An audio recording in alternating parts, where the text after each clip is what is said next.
السلام عليكم ورحمة الله وبركاته. طبعا اليوم معانا قضية ابتزاز، بس يعني قضية الابتزاز هذه غريب. يعني البنت هذه اللي ابتزوها دفعت ملايين الدنيا، والله ملايين الدنيا. طبعا سأعرض لكم الفيديو هذا وسأرجع لكم في تواصل حب بس استمرنا حوالي سنة ونص. بدأت تدعمني بزلط، كانت تدري على مبلغ على 20,000 سعودي. قامت بإعطائني مبلغ مالي يقدر 140,000 سعودي.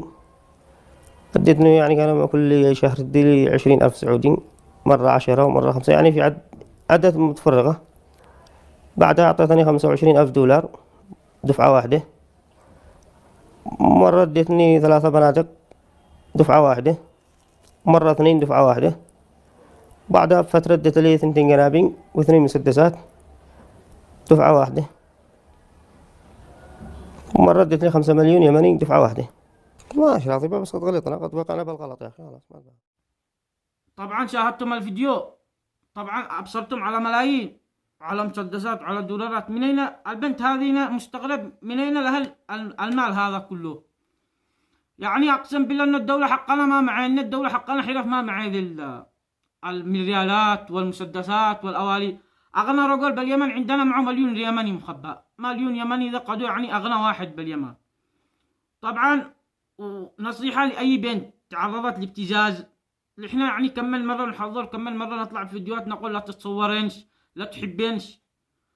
يعني كمل واحد قد حذر على هذا الشيء.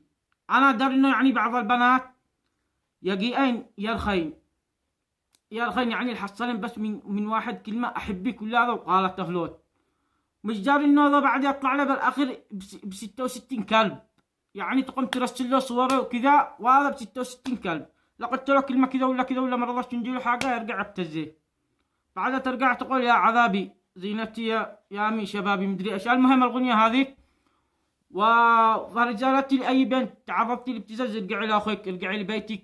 المبتز ذليل، معك أخ خلوه يقتل والد والده.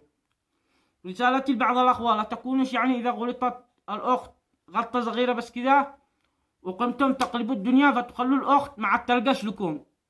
خلوا خواتكم، يعني أنتم فاهمين الخبر.